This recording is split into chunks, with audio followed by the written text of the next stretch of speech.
ये सारा जो इतना सारा प्रेशर है ना, और फिर उसके बाद ये है कि सोसाइटी आपको जज कर रही है, बच्चे आपको जज कर रहे हैं, इन सब की वजह से पेरेंटिंग का जो काम है, जो ये रिस्पॉन्सिबिलिटी है, इस समय में ज्यादा चैलेंजिंग हो गई है एज कम्पेयर टू उनके जो ये कहते थे कि बच्चे तो पल जाते हैं। पेरेंटिंग एक स्किल है या इंस्टिंक्ट है? हमें अपने इंस्टिंक्ट को फॉलो करना चाहिए या कोई स्किल है जो इसे डेवलप करना चाहिए? एक पेरेंट का एज अ कपल खुद में कितना स्ट्रॉन्ग रिलेशनशिप है वो भी इम्पैक्ट करता है बच्चों पे। बच्चे जो है उनकी मेंटल हेल्थ भी सही रखना एक टास्क बना हुआ है पेरेंटिंग। तो इसीलिए हमको क्या करना है कि हमें बच्चों के सामने ये नहीं प्रूव करना कि कौन ज्यादा अच्छा। अगर आप कौन ज्यादा अच्छा कर रहे हो ना बच्चे के सामने, तो ये समझ लो दोनों ही बुरे हो। टीनेज की अगर हम बात करें, बच्चों के ओपिनियन अपने पेरेंट्स से बिल्कुल ही अलग होते हैं, तो उसको कैसे अलाइन करेंगे?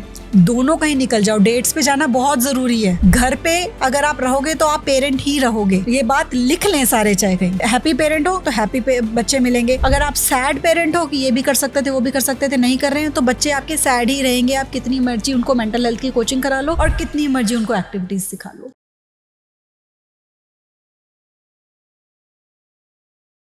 Welcome Shikha ji to the podcast. Thank you so much.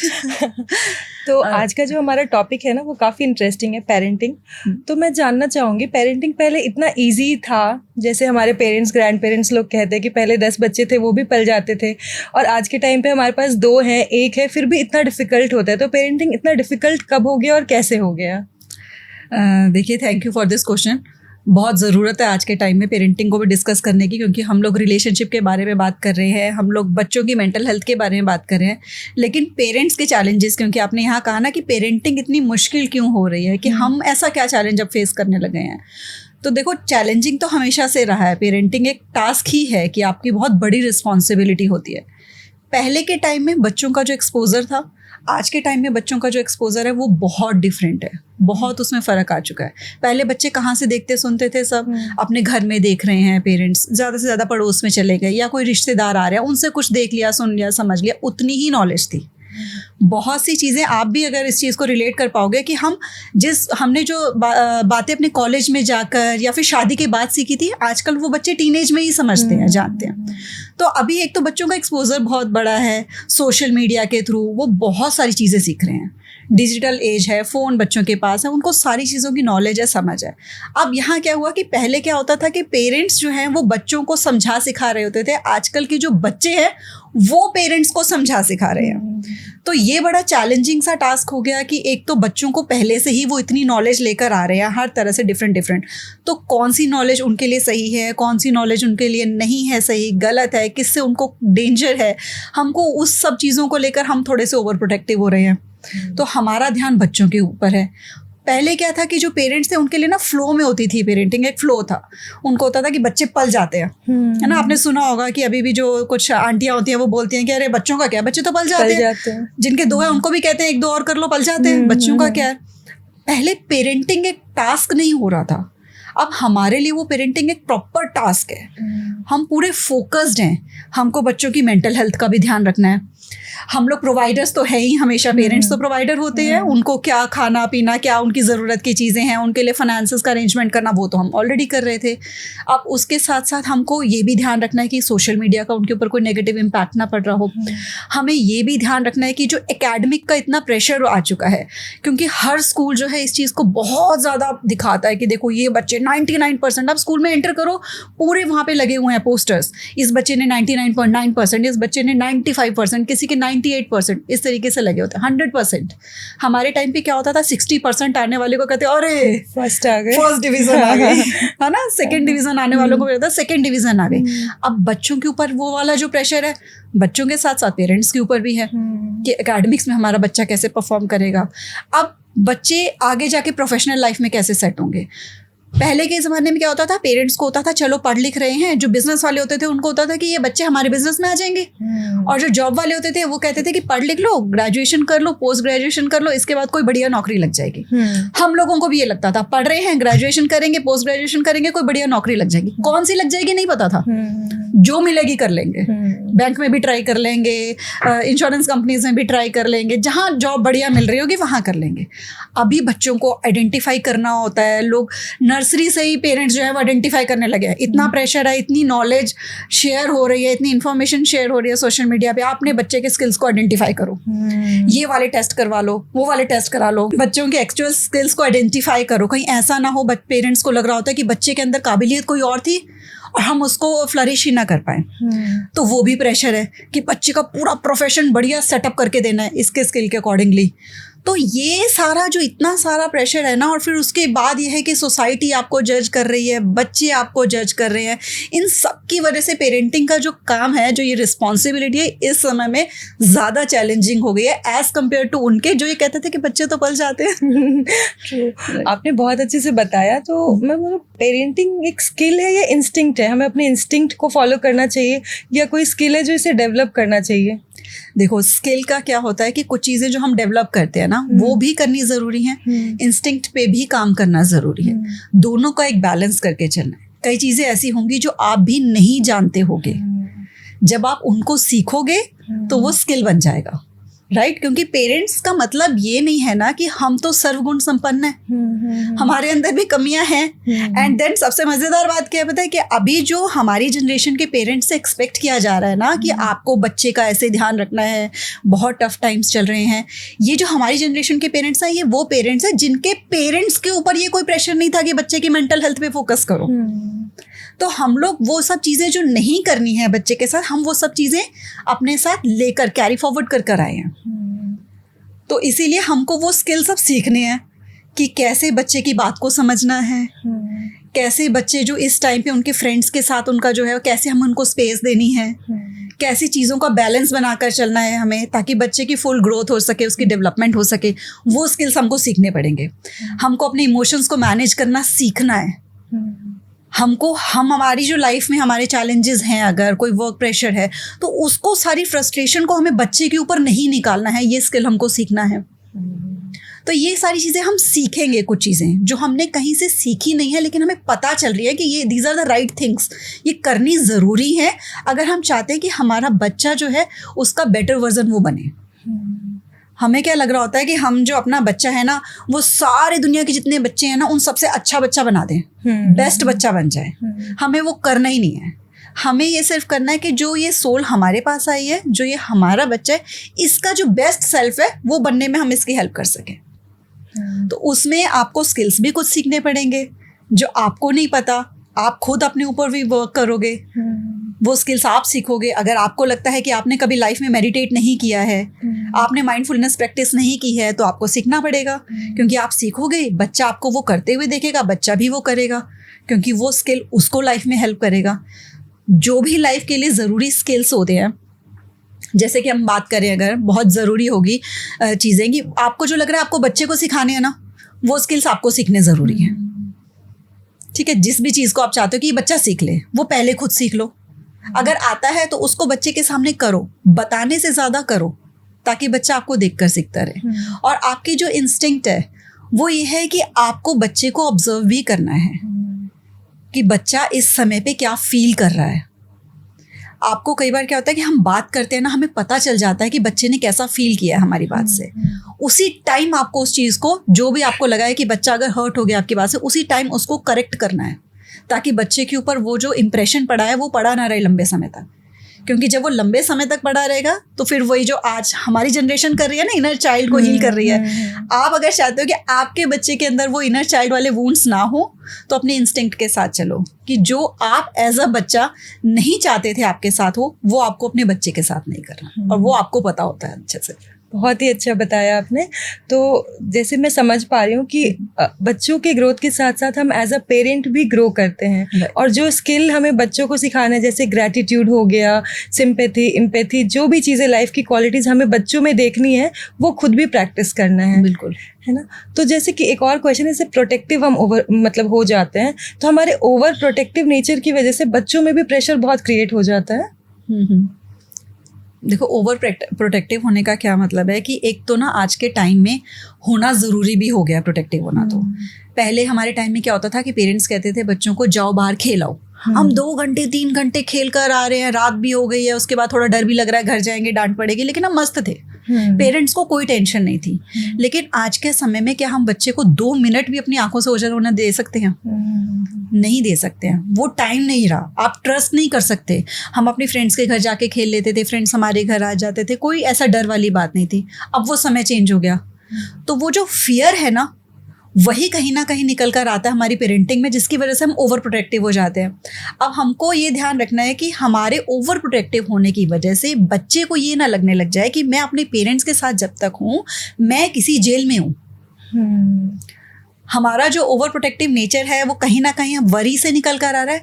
उस वरी को हमने शिफ्ट करना है कॉन्फिडेंस में, और वो कॉन्फिडेंस आएगा जब हम अपने बच्चे को कॉन्फिडेंट बना रहे होंगे, जब हम वो बच्चे को स्किल्स सिखा देंगे।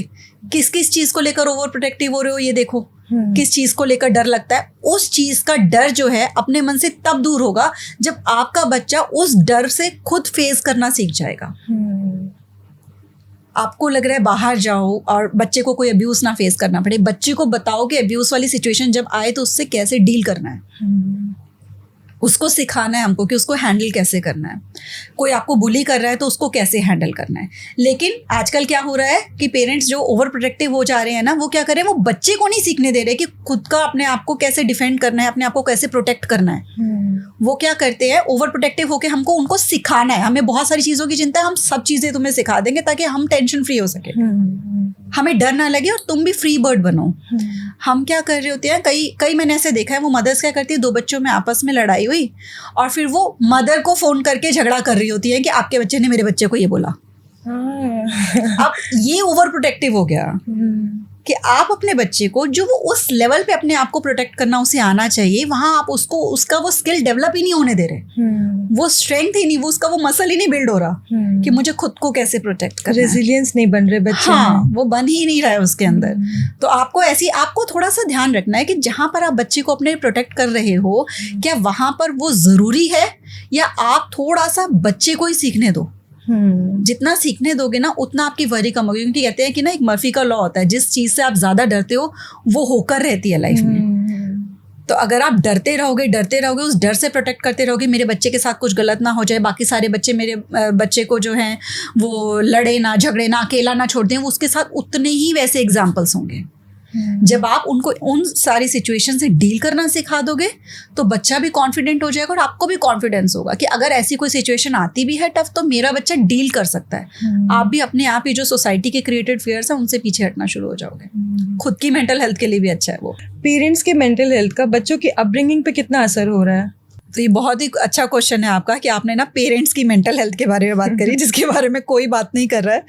इतना ज़्यादा मतलब आजकल हो रहा है बच्चों की मेंटल हेल्थ, हमको मतलब बच्चों की मेंटल हेल्थ के ऊपर फोकस करना है। बच्चे देखो कैसे हो रहे हैं, डिप्रेशन में जा रहे हैं छोटे छोटे बच्चे, पेरेंट्स जो जा रहे हैं उनको कोई नहीं देख रहा है।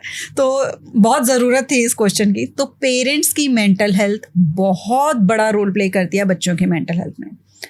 कहते हैं कि आप कुछ भी कर रहे हो ना, लेकिन अगर आप हैप्पी पर्सन हो तो आपका बच्चा ऑटोमेटिकली हैप्पी रहेगा। आप इमोशनली स्ट्रांग हो, अपने इमोशंस को रेगुलेट कर रहे हो बढ़िया तरीके से, बच्चे अपने आप सीख रहे हैं। आपको वहाँ पे कोई पेरेंटिंग करनी ही नहीं है, आपको बच्चे की मेंटल हेल्थ पे कुछ काम ही नहीं करना पड़ेगा अगर आपने अपनी मेंटल हेल्थ पे काम कर रखा है। तो बहुत इंपॉर्टेंट है, क्योंकि पेरेंट्स बच्चों की मेंटल हेल्थ का ध्यान रखने के चक्कर में उनकी अपनी मेंटल हेल्थ खराब हो रही है। तो अपनी मेंटल हेल्थ पे फोकस करने की ज़रूरत है पेरेंट्स को। और जहाँ तक है हमारी सोसाइटी को भी इस चीज़ के बारे में अवेयरनेस और क्रिएट करने की ज़रूरत है, क्योंकि मुझे ऐसा लगता है कि वाकई में बच्चों की मेंटल हेल्थ, बच्चों के ऊपर जो आजकल प्रेशर है बहुत ज़्यादा है, सोसाइटी का प्रेशर है, आपकी परफॉर्मेंस को रिलेटेड प्रेशर है। पहले हमारे ऊपर इतना नहीं था कि आपको अपनी लाइफ में कुछ बहुत बड़ा करना है। आजकल हर बच्चे को ही लगता है लाइफ में कुछ बहुत बड़ा करना है, वो प्रेशर है। बहुत कम एज से भी लगने लग गया है बच्चों में, बहुत कम एज से लगने लग गया है। छोटे छोटे बच्चों को अगर आप देखो तो उसमें क्या है कि यहाँ ना ये पेरेंट्स की ही मेंटल हेल्थ है कि वो कहीं ना कहीं इस चीज़ को आइडेंटिफाई नहीं कर पा रहे हैं कि अननेसेसरी प्रेशर माइंड के ऊपर लेना क्या होता है। वो खुद ओवरबर्डन है अपने काम को लेकर, बाकी सारी चीज़ों के स्ट्रेस को लेकर वो मैनेज नहीं हो रहा है, वो बच्चों को भी ओवरबर्डन करेंगे। जिन पेरेंट्स को खुद आ रहा है कि लाइफ को कैसे बैलेंस करना है, आपको जहाँ पर बात होती है कि अपनी मैस्कुलिन और फेमिनिन एनर्जी को कैसे बैलेंस करना है, कैसे लाइफ को जीना भी है और लाइफ में काम भी करना है। जिंदगी में हम सिर्फ इसलिए तो नहीं आए ना कि हम काम करें, हम परफॉर्म करें, हम जिंदगी में थमने भी तो आए हैं, बैठकर अपना जो सनसेट है, सनराइज है, वो ऑब्जर्व भी तो करने आए हैं, कभी आराम से बैठकर एक दूसरे के साथ बात करने और मुस्कुराने भी तो आए हैं। तो जहाँ पेरेंट्स को ये चीज़ वो भूल जाते हैं ना कि हम जिंदगी को जीने भी आए हैं, वो ये भूल जाते हैं कि बच्चे भी जिंदगी को जीने आए हैं। बच्चे स्कूल जा रहे हैं, भाग रहे हैं, आ रहे हैं, उसके बाद बच्चे ट्यूशन जा रहे हैं, ट्यूशन से आ रहे हैं बच्चे और एक्स्ट्रा क्लासेस, म्यूज़िक सीख लो, डांस सीख लो, वो टाइक्वांडो सीख लो, फिर उसके लिए जा रहे हैं, घर आ रहे हैं थके हुए, फिर मम्मी कर रही है नहीं होमवर्क करो, फिर बच्चे सो जा रहे हैं।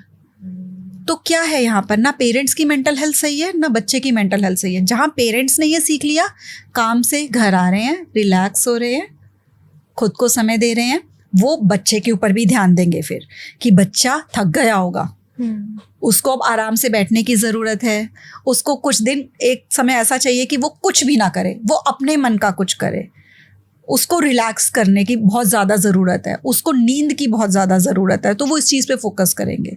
दिन का सारा समय ऐसा ना हो कि बच्चा भाग ही रहे, क्योंकि ये वो समय है कि वो बैलेंस कर सकते हैं, क्योंकि ऑलरेडी स्कूल्स बहुत दौड़ा ही रहे हैं बच्चों को, बहुत प्रेशर है। सिलेबस अगर आप देखो छोटे छोटे बच्चों का तो बहुत ज़्यादा है आज के समय में, हमारे समय में इतना नहीं था जितना उनके ऊपर प्रेशर है।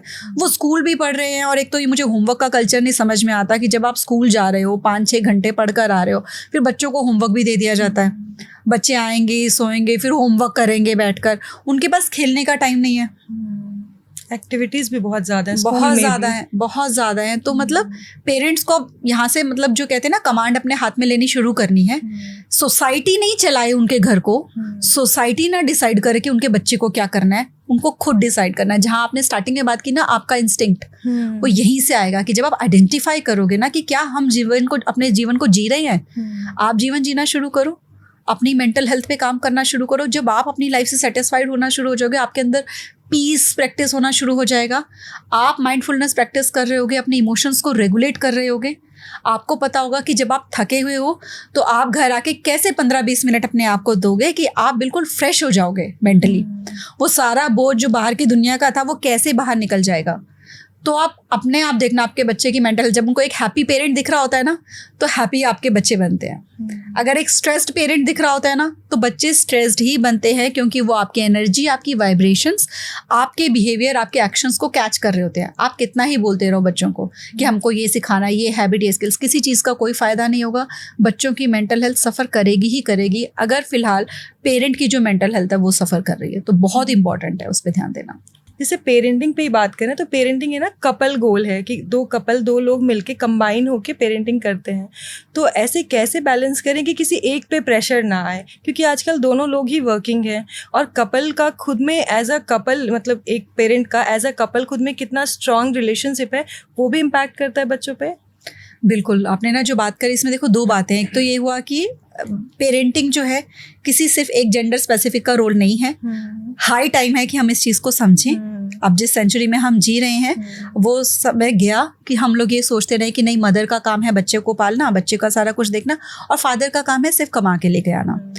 वो रोल्स चेंज हो चुके हैं। तो आपको पेरेंटिंग में, क्योंकि मैंने बात करी कि आजकल के समय में पेरेंटिंग बहुत ज़्यादा टफ है, बहुत चैलेंजिंग है।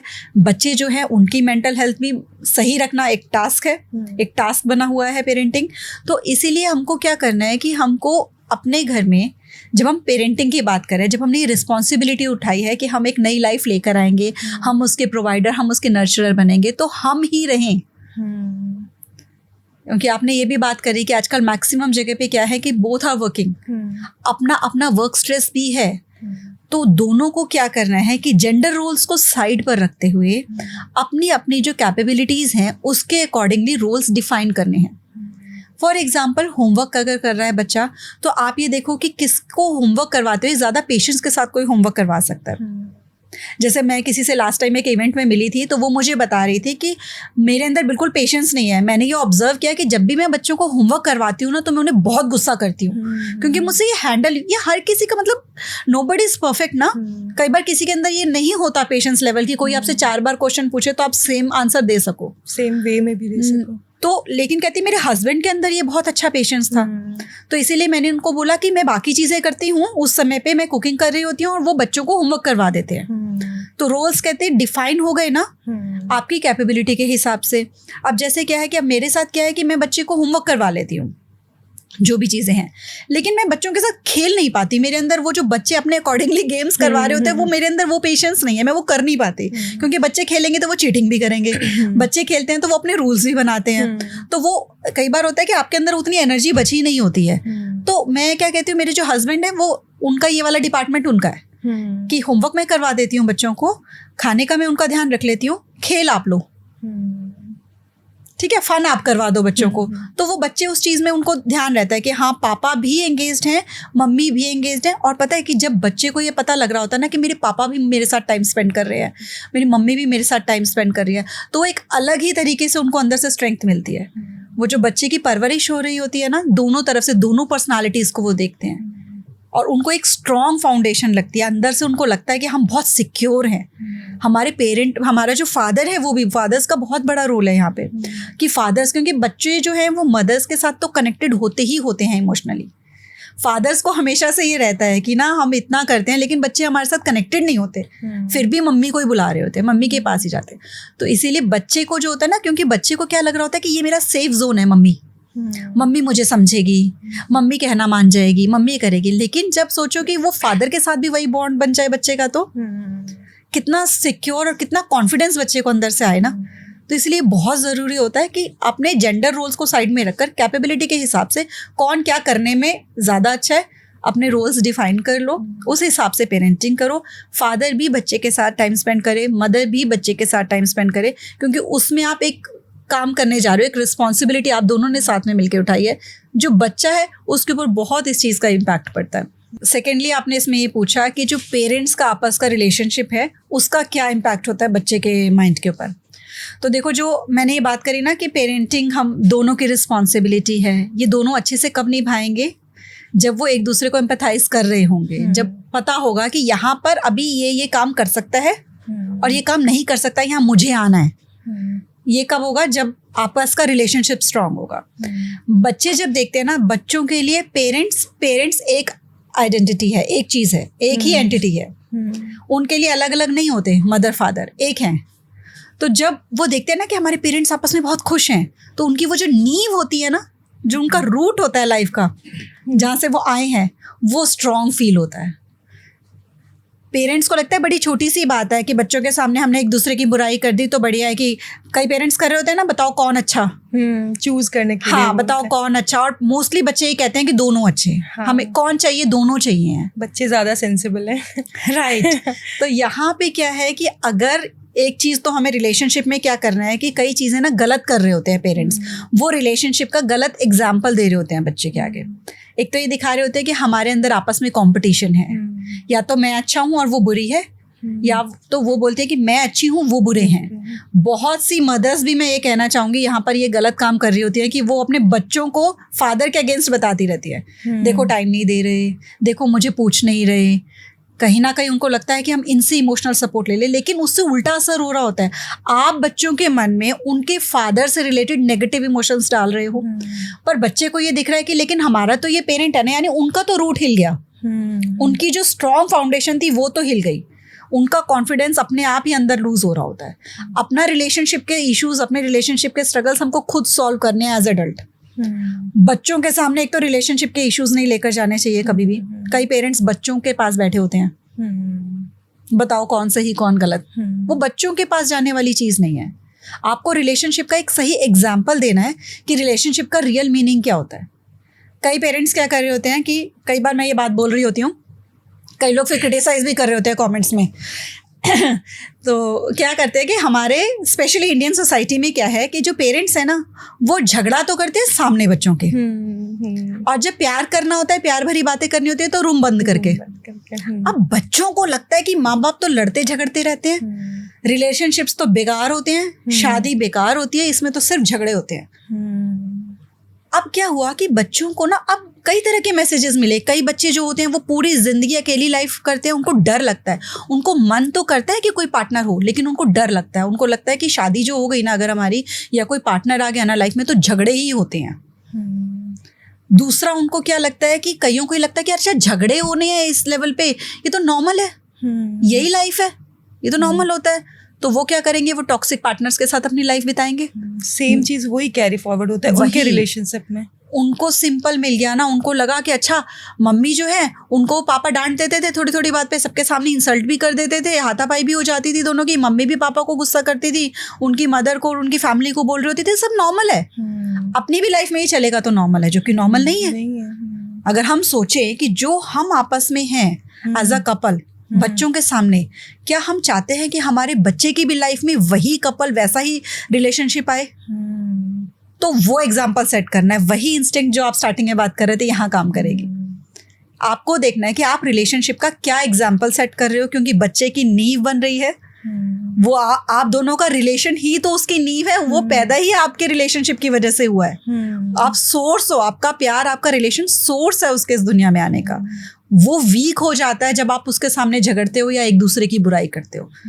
बहुत केयरफुल रहना होता है यहाँ पे, बहुत केयरफुल। उनको जब ये लगता है ना कि हमारी मजबूत नींव है, हमारे पेरेंट्स जो हैं दोनों एक हैं, जब उनके सामने ये एग्जाम्पल जाता है तो बच्चे अंदर से अपने आप ही कॉन्फिडेंट होते हैं। को पता है हमारे पेरेंट्स आपस में एक दूसरे से बहुत प्यार करते हैं, तो एक दूसरे की प्रेज करो, एक दूसरे की हेल्प करते हुए दिखो, एक दूसरे की साइड्स लो। इवन मैंने देखा एक ना रील आ रही थी बहुत ज़्यादा कि वो स्पेशली जो फादर होता है उसका रिएक्शन नोट कर रहे होते हैं कि बच्चा मदर को उल्टा जवाब देगा और देखते हैं फादर कैसे रिएक्ट करता है। मैंने भी देखा है। तो इस चीज़ का ध्यान रखो कि आप दोनों एक ही टीम हो। बच्चे को यही मैसेज जाना चाहिए कि ये ना हो कि बच्चा जाकर बोल दे कि मम्मी ने तो ये चीज़ मना कर दिया, पापा कह रहे हैं बेटा कोई बात नहीं।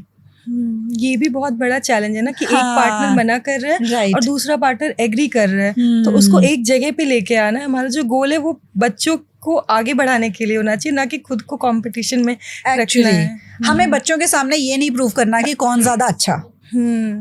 अगर आप कौन ज़्यादा अच्छा कर रहे हो ना बच्चे के सामने, तो ये समझ लो दोनों ही बुरे हो। बच्चा एक को अच्छा समझेगा ही नहीं, क्योंकि जैसी उसकी समझ डेवलप हुई उसको समझ में आ जाएगा ये तो अपने पार्टनर की बुराइयां करते रहते थे, ये क्या कर रहे थे, फिर खुद क्यों रह रहे थे। तो अगर आपने अपने पार्टनर की बुराई करी है ना, तो आप दोनों ही बुरे बन रहे हो, आप एक अच्छा बन ही नहीं रहे हो। तब तक ही अच्छे हो जब तक बच्चे छोटे हैं, सब जब तक उन्हें समझ नहीं आ रही है। बच्चे के साथ गलत कर रहे हो आपने। अगर आपको लगा, देखो हमारे साथ क्या होता है, जब बच्चे हो ना, आपने भी ये चीज़ देखी होगी कि बच्चे ऐसा करते हैं। कई बार होता है कि मैं मना कर देती हूँ, बच्चे अपने पापा के पास पहुंच जाते हैं, और बच्चे इतने स्मार्ट है ना, वो जाकर बताते भी नहीं है कई बार कि मम्मी ने मना किया। तो अब हमको पता चल गई है, हमने ऑब्जर्व कर लिया ऐसे 2-4 बार कि ये ना बच्चे ऐसे ही करते हैं। एक जना मना करता है तो दूसरे के पास पहुंचते हैं, तो हम उस चीज़ को पहले कंफर्म कर लेते हैं कि मम्मी से पूछा है, या मैं पूछ रही थी हूँ पापा से पूछा है, उन्होंने क्या बोला है। तो फिर बेटा किस लिए बोला, आपने उनसे पूछा है? अगर मना किया तो उन्हीं से ही परमिशन लेकर आओ तभी। अगर एक आपके पेरेंट ने मना कर दिया ना, मदर ने मना कर दिया, बच्चा वो रिक्वेस्ट लेके फादर के पास आए, फादर कहे बेटा मम्मी को ही मनाओ, आप ये कह लो, हो सकता है मम्मी मान जाए। मदर भी कहे कि बेटा अगर पापा ने मना किया तो फिर मैं कुछ नहीं कर सकती, आपको पापा को ही मनाना पड़ेगा। बच्चे को समझ में आ जाएगा ये दोनों एक टीम है, ये दोनों अलग अलग हैं नहीं है, और वो आपके लिए ही बेनिफिट होगा आगे चल के, ताकि बच्चे के किसी भी चैलेंजेस, किसी भी इश्यूज को जब आप डील करोगे ना, मिलकर करोगे, तो सारी चीज़ें, ये जो पेरेंटिंग का सफ़र है ये बड़ा आसान हो जाता है जब रिलेशनशिप अपना बढ़िया चल रहा हो। बहुत ही अच्छी टेक्निक बताई आपने, मैं भी प्रैक्टिस करूंगी कि जिसने मना किया है उसी को एग्री कराना है, क्योंकि कोई ना कोई वैलिड रीजन होंगे मना करने के, और वो एग्री करेंगे तो बच्चे को लगेगा, उनसे एग्री कराएंगे तो उनको ये लगेगा कि वो अलग अलग नहीं है, एक होम टीम है हमारी, है ना। तो एक और क्वेश्चन है मेरे पास, जैसे हम दोनों ब्लेस्ड है, बहुत ही अच्छे बच्चे, हमारे 2 बच्चे, और दोनों की एज ग्रुप अलग अलग है, और दोनों के साथ जो चैलेंजेस होते हैं ना वो भी अलग अलग होते हैं। तो उसमें अपने पेरेंटिंग स्किल को कैसे लेके आए कि नहीं इस तरह के पेरेंटिंग स्टाइल को फॉलो करना चाहिए, जैसे आजकल जेंटल पेरेंटिंग है, सॉफ्ट पेरेंटिंग है, मतलब ऐसे रहे, तो क्या कैसे डिस्कवर करें? अच्छा क्वेश्चन है। और जो स्टार्टिंग में ना मैं क्योंकि रिलेट कर रही हूँ, आपने जो सबसे पहले पूछा था ना, पहले की पेरेंटिंग आज की पेरेंटिंग, अब पहले की पेरेंटिंग में क्या होता था, बच्चे साथ के साथ होते थे, तो वो इसीलिए भी आसान हो जाता था कि एक जैसे शौक है, एक के कपड़े छोटे हुए दूसरा पहन रहा है, एक की बुक्स दूसरा यूज कर रहा है, एक जैसे गेम्स खेल रहे हैं, एक जैसी चीजें पसंद आ रही हैं, लड़ रहे हैं, झगड़ रहे हैं, खेल रहे हैं, पेरेंट्स फ्री। अब ये जो हमने गैप रखना सीखा कि चलो गैप होना चाहिए, तो मेरे भी जो बच्चे हैं, मेरे भी बच्चों में 7 साल का गैप है। एक बेटी मेरी 14 ईयर्स की है, दूसरी अब 7 ईयर्स की हो जाएगी। तो क्या है कि वो ऑलमोस्ट उन दोनों की जनरेशन गैप सा ही हो गया हुआ है। दोनों की पसंद अलग है, दोनों का जो हार्मोन्स का चक्कर चल रहा है वो अलग अलग चल रहा है। एक टीनेज में चला गया है, एक टॉडलर से निकल कर अब थोड़ा थोड़ा बाहर आ रहा है, जो दुनिया को, जिंदगी को समझने की कोशिश कर रहा है। यहाँ आपके पास डबल चैलेंज है, एक के सामने आप कहीं अलग पेरेंट हो, दूसरे के आप अलग पेरेंट हो। और वैसे भी कहते हैं कि जो पहला बच्चा होता है ना, उसको जो पेरेंट मिला होता है, जो दूसरे बच्चे को पेरेंट मिला होता है, उसमें बहुत डिफरेंस होता है। लोग ये बात तो कहते हैं कि दोनों बच्चे अलग अलग होते हैं, लेकिन ये नहीं ध्यान देते कि दोनों बच्चों के पेरेंट्स भी अलग होते हैं। पहला बच्चा जब आया था तब आप पेरेंट थे नहीं, आप बने। आपने कई चीजें सीखी, ट्रायल एंड एरर करा, है ना, कई चीजें, इवन छोटी से छोटी कोल्ड होने में क्या चीज वर्क करता है, क्या चीज वर्क नहीं करता, बच्चों को मनाया कैसे जाता है, बच्चों को सुलाने का क्या राइट तरीका है, क्या आपने सारे एक्सपेरिमेंट्स करे हैं पहले के ऊपर। तो पहले वाले ने आपको वो वाला रूप देखा है कि जो अभी खुद फिगर आउट कर रहा था लाइफ को, उसने खुद फिगर आउट किया है आपके साथ मिलकर, आपके सारे स्ट्रगल्स, उसने वो वाली लाइफ जी होती है। दूसरा बच्चा जो आया होता है उसको रेडीमेड पेरेंट्स मिले होते हैं जिन्होंने ऑलमोस्ट सब कुछ फिगर आउट कर लिया। उनको पता है कि कोल्ड हुआ है, फटाफट ये वाला काढ़ा पिलाओ, ठीक हो जाएगा। उनको पता है वॉमिटिंग आई, ये वाली दवाई तो ठीक हो जाएगा। वो परेशान नहीं हो रहे हैं, वो उसके साथ, उनको ये भी पता चल गया है कि बच्चे कितनी जल्दी बड़े हो जाते हैं, तो इसके साथ टाइम स्पेंड करना बहुत ज़रूरी है। तो कई चीज़ें हो रही होती हैं। तो अब ये जैसे आपने चैलेंजेस की बात करी कि अलग अलग एज ग्रुप के अलग अलग चैलेंजेस होते हैं, तो इसमें अगर हम देखें ना, डिफरेंट जो मेन स्टेजेस होती हैं, एक तो जब बच्चा हुआ है 5 साल तक के बच्चे, उनको क्या चाहिए होता है, उनको मम्मी पापा ही चाहिए होते हैं। आप उनको बहुत सारी हग्स करो, किसेस करो, जितना टाइम उनके साथ स्पेंड कर सकते हो ना करो, क्योंकि इस समय पे उनकी पूरी दुनिया आप हो। आपके अलावा उनको किसी में इंटरेस्ट नहीं है। उनको टॉयज में भी इंटरेस्ट नहीं हो रहा होता। वो जो बिल्कुल जो न्यूबॉर्न 1-2 साल के बच्चे तो टीवी के रिमोट से, बर्तनों से, चम्मच कटोरी लेकर भी खेल रहे होते हैं, लेकिन वो जो आपको देखकर उनके फेस पे स्माइल आती है ना, वो अलग ही होती है।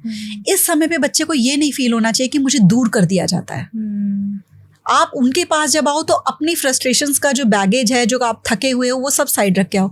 लेकिन ये टाइम ही वो भी होता है कि जब पेरेंट्स बहुत ज़्यादा एग्जॉस्ट भी हो जाते हैं। आपको उनके डाइपर्स भी चेंज करने हैं, टाइम टाइम पे उनको फीड भी करना है, बच्चे खा रहे हैं नहीं खा रहे हैं, कई तरह के टैंट्रम्स थ्रो कर रहे हैं। वहाँ आपको बहुत चीज़ों का ध्यान रखने की ज़रूरत है कि एक दूसरे को सपोर्ट करो।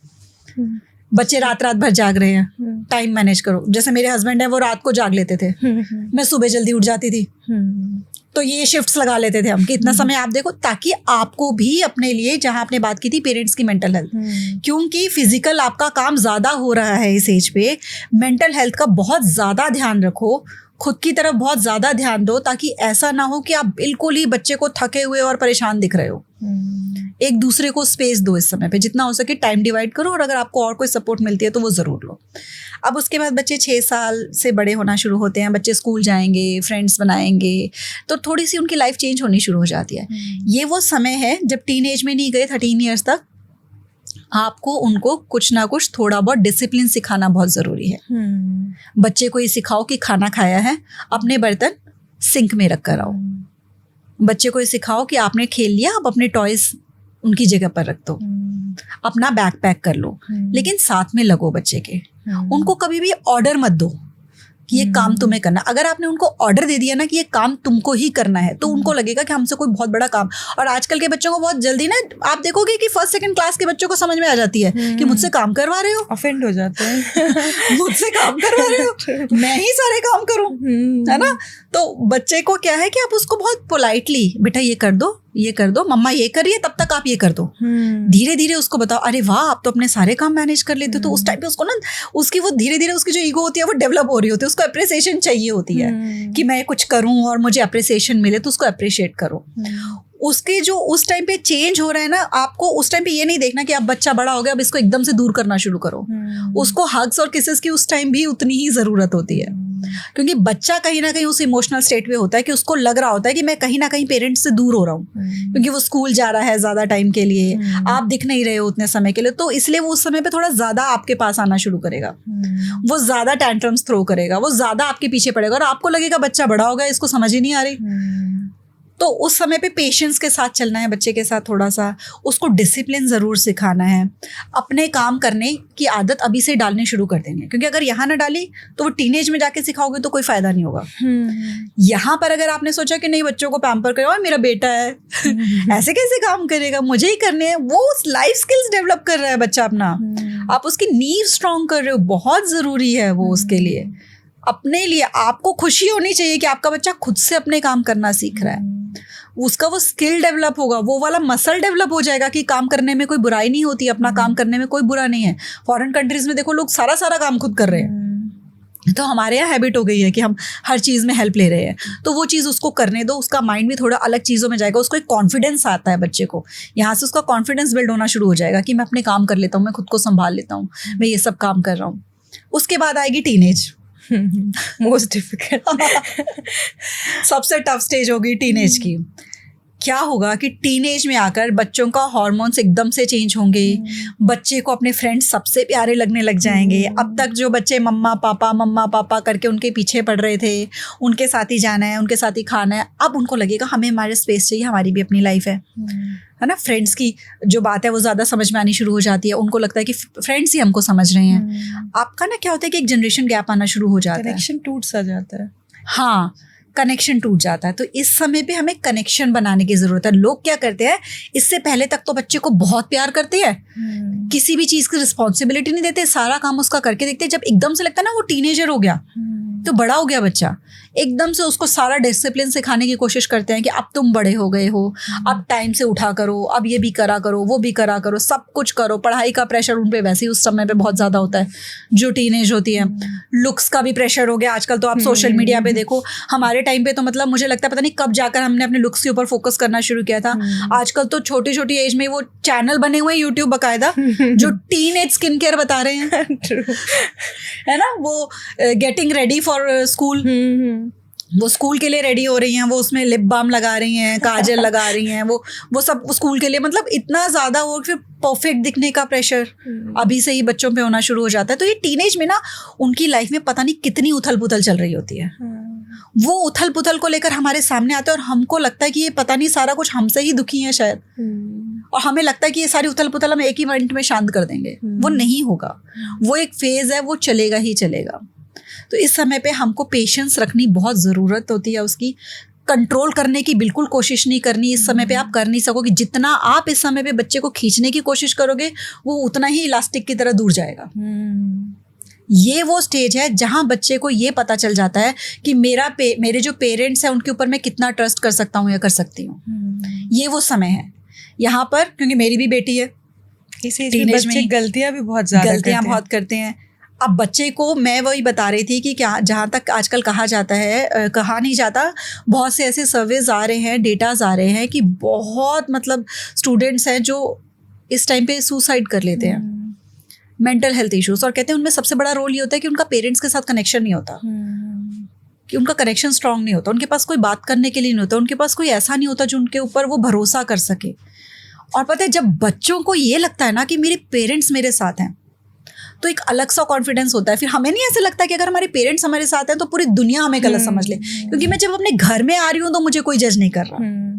तो उस समय पे थोड़ा सा आपको भी अपने साथ थोड़ा सा रिलैक्स होने की ज़रूरत है, खुद के ऊपर काम करना शुरू कर दो। वो जो अभी तक कर रहे होते हैं ना पेरेंट्स, टाइम ही नहीं मिलता, बच्चे पीछे लगे रहते हैं, सारा दिन बच्चों के पीछे भागो, अब वो टाइम मिल रहा है ना, बच्चा सब कुछ अपने आप कर रहा है ना, रूटीन अपने आप कर रहा है, सो रहा है, उठ रहा है, पढ़ रहा है, वो एज आ जाती है टीनेज में।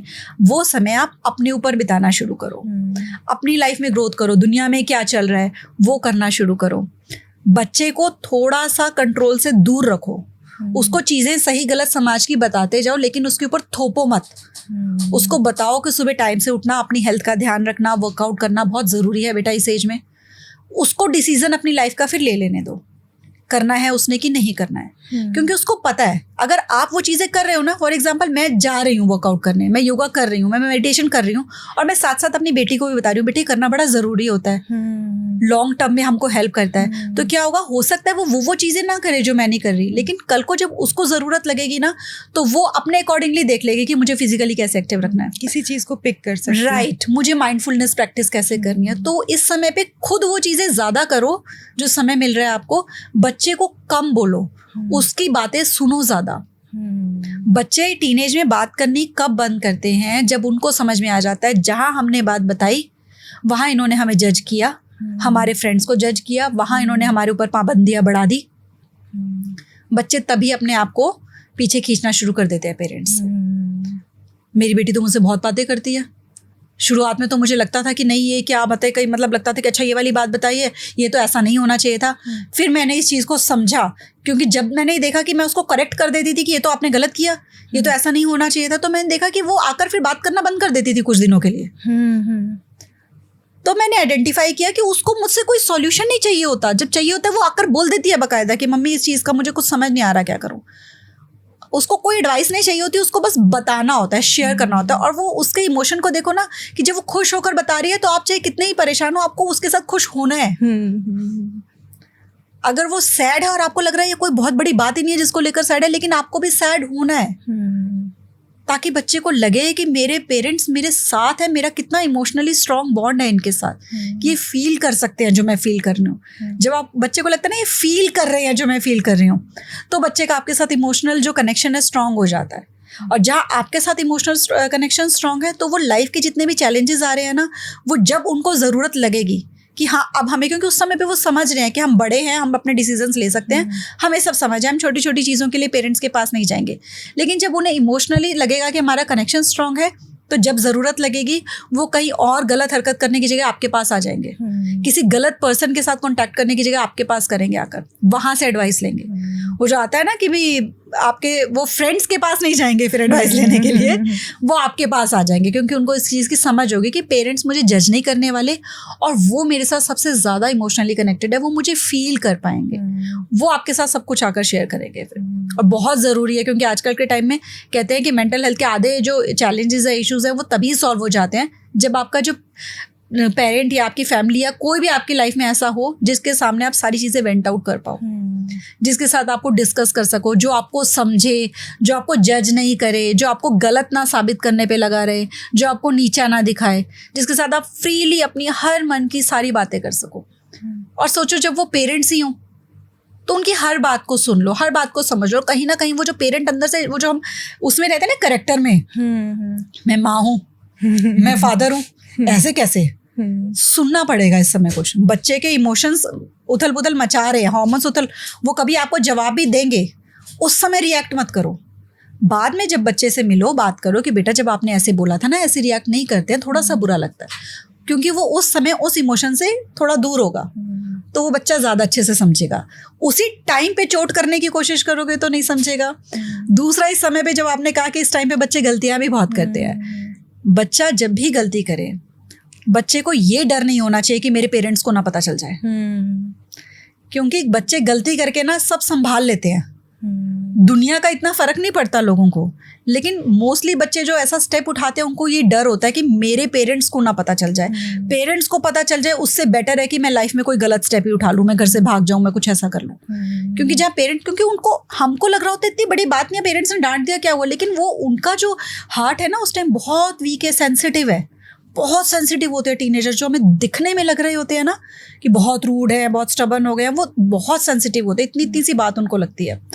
उस टाइम पे उनको कभी भी मन में ये बात नहीं आ जानी चाहिए कि इस चीज़ का डर हो जाए कि ये बात मेरे पेरेंट्स को ना पता चले। आपको अपने बच्चे को बोलना है, बेटा कोई भी बात हो, हमें पता है कि ये जो एज है इसमें गलतियाँ होंगी, सबसे होती है, नॉर्मल है। एक बात याद रखना कि आप लाइफ में बड़ी भी गलती कर लोगे, आप जब हमारे पास आओगे ना, आपकी हर गलती का सॉल्यूशन हो जाएगा। आपने भी फील किया होगा जब हम बच्चे थे, जब हमें ऐसा लगता था कि कितनी भी बड़ी बात हो, जब हम पेरेंट्स से बात कर लेते हैं ना तो सब कुछ सॉल्व हो जाता है, क्योंकि अब वो जिम्मेवारी पेरेंट्स की है।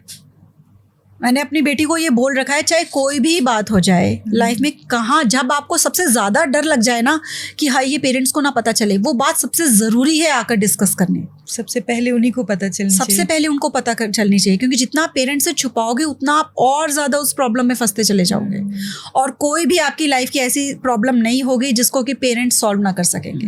हो सकता है कुछ ऐसा हो जो सॉल्व ना हो पा रहा हो, लेकिन आपको इमोशनल सपोर्ट तो हमारी हमेशा रहेगी। हमारे लिए आप ही सबसे इम्पोर्टेंट हो। चाहे उस टाइम पे टीनेजर्स लग रहे होते हैं, लेकिन वो प्यार तो पेरेंट्स फिर भी उनको बहुत करते हैं ना, जो वो कंट्रोल भी करने की कोशिश कर रहे हैं, डांटने की भी कोशिश कर रहे हैं, तो वो सारा कहीं ना कहीं यही चीज़ है कि वो प्यार ज़्यादा करें। और इस टाइम पे डर रहे हैं पेरेंट्स कि बच्चा कुछ गलत स्टेप ना उठा ले, तो पेरेंट्स को ये समझना है कि अब हम अपना तरीका कुछ ऐसा कर ले कि बच्चा डरे ना। हम जो डर रहे हैं बच्चा हमसे न डरे, हम बच्चे से डर रहे होते हैं कि बच्चा कुछ ना कर ले, बच्चा हमसे डर रहा होता है कि इनको पता ना चल जाए, तो वो डर दोनों तरह के खत्म कर दो। इतना क्लोज आ जाओ, बच्चे को किसी भी तरह की कोई भी बात हो आप हमसे कर सकते हो, बच्चा करे उसको फ्री माइंड से, ओपन माइंड से सुनो आकर।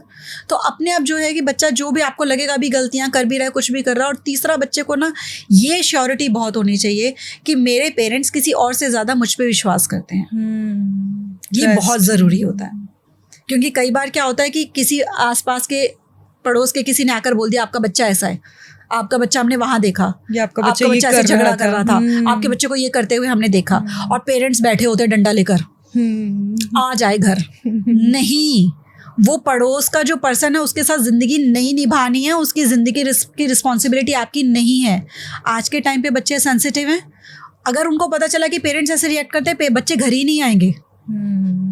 फिर जब वो गलत स्टेप उठाएंगे तो भी तो हमको ही आगे से दुख होगा ना। तो हमको उस टाइम क्या कहते हैं कि पेशेंस के साथ काम लेना है। जब भी कोई बात पता चले, बहुत शांत हो जाओ, बच्चे से बहुत आराम से पूछो कि कुछ ऐसा हुआ है क्या, कोई ऐसा बता रहा था। फिर बच्चे से पूछने दो। अगर बच्चा कहता है नहीं, मतलब बच्चा आपके साथ अभी शेयर नहीं करना चाह रहा, कोई बात नहीं, टाइम दो उसको, वो अपने आप अपने इमोशंस को प्रोसेस करके आपके पास आ जाएगा। लेकिन उसको ये कॉन्फिडेंस आ जाएगा कि मेरे पेरेंट्स मुझ पे विश्वास करते हैं। जब उसको ये कॉन्फिडेंस होगा ना, मुझ पे विश्वास करते हैं और मेरी मानी, तो वो बच्चे को भी, क्योंकि पता तो चल जाता है कि पेरेंट्स को मालूम है बात, लेकिन जब उसको ये अंदर से कॉन्फिडेंस आ जाता है कि मेरे पेरेंट्स मुझ पे विश्वास करते हैं, तो फिर उसको वो जो चीज़ होती है ना कि बाकी बाहर मेरा कोई कुछ नहीं बिगाड़ सकता, क्योंकि मेरे पेरेंट्स मेरे साथ खड़े हैं। बच्चे को ये मैसेज दो कि हम किसी और से इस बात को लेकर लड़ सकते हैं कि हमारा बच्चा, आपकी हिम्मत ही कैसे हुई हमारे बच्चे के बारे में बात बोलने की। कोई बात होगी वो हम देखेंगे, हम हमारा बच्चा, कोई थर्ड पर्सन नहीं आकर डिसाइड करेगा कि हमारे बच्चे को क्या करना है क्या नहीं करना है। ये कॉन्फिडेंस बच्चे के अंदर होना चाहिए कि हम आपकी पहले सुनेंगे, आपकी बात पे विश्वास करेंगे। तो ये सारी चीज़ें करके, ये जो टीनेजर वाली जो स्टेज है, जो सेंसिटिव स्टेज और सबसे चैलेंजिंग स्टेज है, यहाँ भी बच्चे को वही प्यार चाहिए होता है, पर वो इस समय उस प्यार से झिझक रहा होता है, क्योंकि कहीं ना कहीं वो अपने आप को बहुत बड़ा समझ रहे होते हैं। लेकिन हमें तो पता है कि वो उतने बड़े हैं नहीं है। तो इस समय पे बस हमें भी पेशेंस और हमें अपने आप को प्यार देना है। अपनी बहुत एक सिंपल सी टेक्निक है, आप कोई भी फॉलो कर सकता है। आप जैसे इस समय पे, आपका बेटा कितने साल का है? 11 ईयर्स का है। तो आप एक बार आंखें बंद करो, आपको बिल्कुल डीप एक ब्रेथ लेनी है, रिलैक्स कर दो, एक्सहेल। अब आप जब आप 11 साल के थे उस समय पे पहुंच जाओ। आप फील करो खुद को, आप 11 साल के कैसे दिख रहे हो। आप स्कूल से आए हो, आपने स्कूल से आकर अपना बैग रखा है, अब बैठ जाओ वहाँ पर। आप फील करो कि आपको किस चीज़ की रिक्वायरमेंट है, आपको किसकी ज़रूरत सबसे ज़्यादा लग रही है। आपको क्या लग रहा है कि मेरी लाइफ में ये चीज़ आ जाए तो मज़ा आ जाए, मेरे पेरेंट्स मेरी इस बात को समझना शुरू कर दे तो बहुत ही अच्छा लगे, मेरा ये करने का मन कर रहा है, अगर मैं ये करूं तो मुझे बहुत अच्छा लगे। और सोचो वो सब जो आपका मन कर रहा था, वो जो सब चीज़ें आप चाह रहे थे आपके पेरेंट्स आपके साथ करें, वो सब हो रही हैं और अब आप बहुत खुश हो अपने साथ। धीरे धीरे वापस आ जाओ, अपनी आईज ओपन करो। आपने देखा खुद को, वो सारी चीज़ें मिली। 11 साल का वहीं पे अपने बेटे को इमेजिन करो। तो पेरेंट्स को 2 चीज़ें करनी होती हैं। एक तो अपने इनर चाइल्ड को भी वो लव देना होता है, जो वो चीज़ें सब देनी होती हैं जहाँ से वो डिप्राइव्ड थे, और दूसरा अपने बच्चे को समझने के लिए उस जगह पे खुद जाकर देखना होता है। जब कोई टीनेजर बच्चा इस समय जो भी रेजिस्ट कर रहा है, रिबेलियन हो रहा है, सब कुछ ऐसे काम कर रहा है, रूड हो रहा है, आप खुद जाओगे जब उस एज में, आप समझोगे कि हम भी ऐसे ही थे। बट हम उस समय चाहते क्या थे, क्या सपोर्ट चाहिए थी, वो देनी शुरू कर दो, सब कुछ अपने आप सही होगा।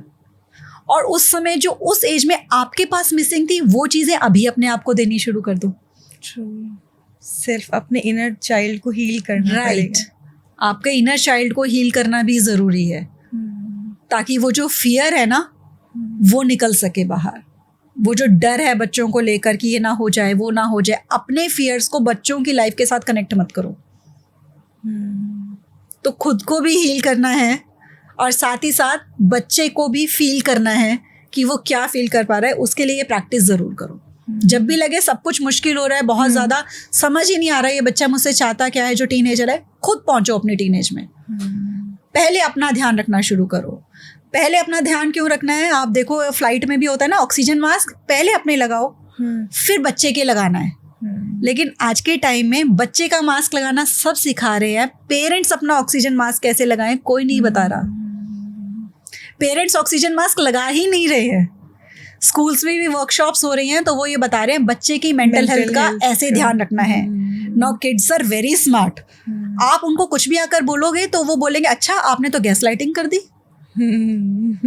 आप बच्चे को कंपेयर नहीं कर रहे, आप सीख गए कि शर्मा जी का बेटा अलग है, हमारा बेटा अलग है। पर बच्चे ने तो नहीं सीखा हुआ। बच्चा तो अब सोशल मीडिया से सीख रहा है कि शर्मा जी ने तो अपने बेटे को गाड़ी दिला दी बढ़िया, आपने तो दिलाई नहीं। रिवर्स हो गया है ये रिवर्स हो गया है। पेरेंट्स का तो बेचारों का ऑक्सीजन मास्क है ही नहीं, वो तो ऐसे ही घूम रहे हैं, उनका दम भी घुट रहा है, लेकिन वो कह भी नहीं सकते क्योंकि कैसे कहें, क्योंकि पेरेंट्स तो हमारी सोसाइटी कहती है इतना महान रोल है तुम्हारा, तुम कैसे कह सकते हो कि तुम परेशान हो रहे हो। तो इसलिए अपने इनर चाइल्ड को हील करने की ज़रूरत है। वो सब चीज़ें जो आप ज़िंदगी में करना चाहते थे जब आप बच्चे थे, वो करने की ज़रूरत है। अपना ऑक्सीजन मास्क लगाने की ज़रूरत है इस समय पे बहुत ज़्यादा। तभी हमारे जो बच्चे हैं वो भी बढ़िया निकलेंगे, उनकी मेंटल हेल्थ भी सही रहेगी। तो सिर्फ बच्चे बच्चे बच्चे नहीं करना है, खुद के ऊपर भी फोकस करना है। मैं हमेशा रिलेशनशिप से रिलेटेड भी ये बात करती हूँ कि अगर आप अपनी लाइफ का पूरा सेंटर ऑफ अटेंशन एक ही पर्सन को बना दोगे ना, कि जिसके साथ रिलेशनशिप है, मैं उसी के चारों तरफ चक्कर काट रही हूँ या काट रहा हूँ, मेरी लाइफ का और कोई पर्पस नहीं है। कमा रहा हूँ तो इसके लिए कमा रहा हूँ, घूमने जा रहा हूँ तो इसके लिए जा रहा हूँ, मैं भी अगर खाना बना रही हूँ इसके लिए जा रही हूँ, कमा रही हूँ तो इसके लिए कमा रही हूँ। आप परेशान रहोगे जीवन में, आप हैप्पी नहीं रहोगे। कहीं ना कहीं आपको लगेगा कि नहीं ऐसे कैसे, क्यों? क्योंकि वो हमने मास्क लगाया है ना।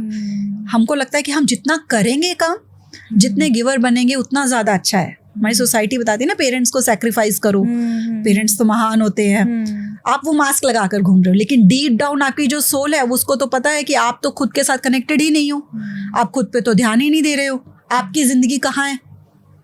तो आपको वो सारी चीज़ों के साथ साथ हमेशा ध्यान रखना है कि मैं भी होना चाहिए हूँ इस ज़िंदगी में।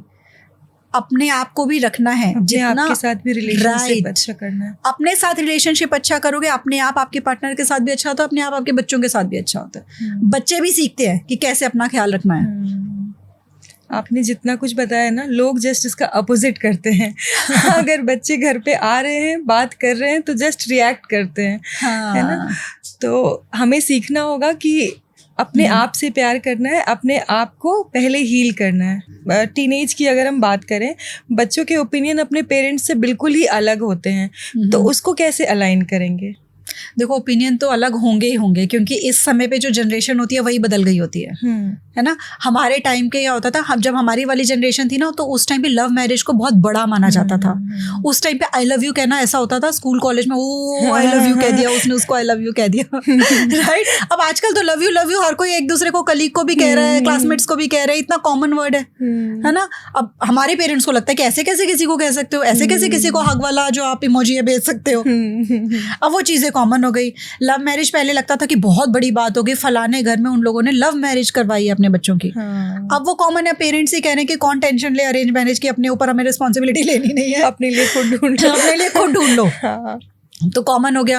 अब हमारी अगली जनरेशन जो है उसको लग रहा है कि मैरिज क्या होती है, पहले लिव इन होना चाहिए, पता तो चलेगी इस पर्सन के साथ रह सकते हैं कि नहीं रह सकते हैं। लेकिन हमें वो नहीं समझ में आता, हमारी जनरेशन वालों को नहीं समझ में आता। उनको समझ में आ रहा है बिल्कुल वैसे ही जैसे कि हमारे पेरेंट्स को उस टाइम पे लगता था कि लव मैरिज क्या होती है। हमको बहुत क्लैरिटी है ना कि लव मैरिज इज बेटर। आप जानते तो हो कि किस पर्सन के साथ आप पूरी जिंदगी बिताने जा रहे हो। ऐसी हमारी जो अगली जनरेशन है उसको लगता है कि लिव इन तो सही है। तो विचार जो है ये तो जनरेशन के साथ बदलेंगे ही बदलेंगे। आपको उनको समझना है कि क्या उसकी वजह से उनकी जिंदगी में बहुत भारी नेगेटिव इम्पैक्ट तो नहीं हो रहा। आप अपने आप को स्टेज पे लेकर आओ कि आप अब इस जनरेशन के हो। जैसे आपने एक एक्सरसाइज करी ना कि आप उस लेवल पे लेकर गए अपने आप को।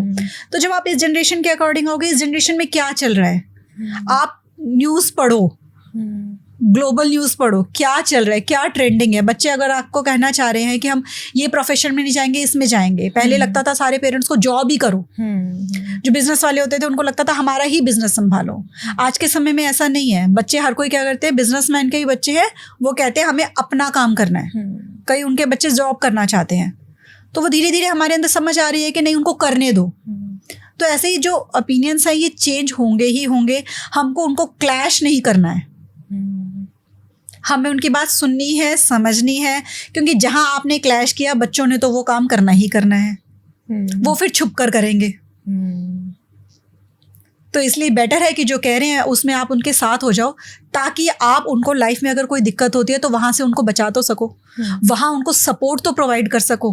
अगर आपने वहीं क्लैश कर दिया ना कि बेटा ये चीज़ गलत है, तो आप तो वहाँ से पहले ही बच्चे ने हटा दिए।